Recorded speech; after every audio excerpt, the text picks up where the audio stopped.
Let me start with what we got wrong in Afghanistan.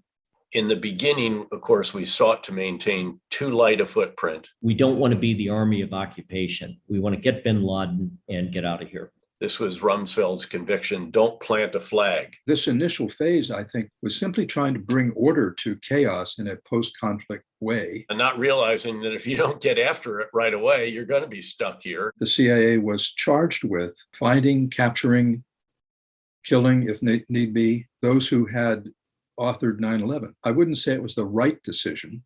It was the decision. I think the military strategy was actually turned out to be brilliant, frankly. I've also had some concerns about that border between Afghanistan and Pakistan, what was going back and forth. I, at the time, didn't trust the Pakistanis. And I think the lesson is, looking back, we should have pushed the Pakistanis harder. The Pakistanis said they were our allies, but when it came to operationalizing that and intelligence sharing, not so much. It was not clear beyond get bin Laden and knock out the Taliban what was next. In that very initial phase, we did it. I think we did all of that right. We basically defeated the Taliban with the military's help, and we scattered Al-Qaeda and then eventually wrapped them up, at least the 9/11 era leadership. So I think we did that right. We never got ahead of the situation in Afghanistan, where, of course, the Taliban are shattered, Al-Qaeda is shattered, they're all over in Pakistan, and they gradually start to regroup. And it takes them years to do this, during which we completely missed the opportunity to start building host nation security forces in a serious way. If you didn't actually do nation building, you could never draw your forces down. But there was a pressure not to scale things back. And that pressure was that our military now was surging out in the countryside. They were surging everywhere in Afghanistan.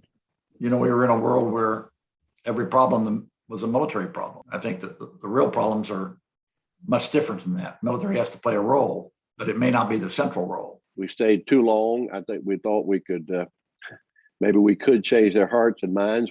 When you could see the results of women being educated, the women made huge gains in this period. And I think signs of progress like that probably pulled people along to a view that this is something where we should help. But the contradictions in the mission were so great that I don't think that no matter who the top diplomat was, who the top military commander was, that we could have accomplished what we were being told to accomplish. You ask yourself, had I been more forceful, had I been more insistent, had I resigned, would this have had a different outcome? We did halt the momentum of the Taliban. We did roll it back. These were all the missions given to us by the Obama administration. We did accelerate the development of the Afghan security forces. We actually did drive down violence year on year. Very significant achievements. Now, yes, I was fortunate. We had 150,000 troops on the ground. I mean, you ought to be able to do that. But we did do it.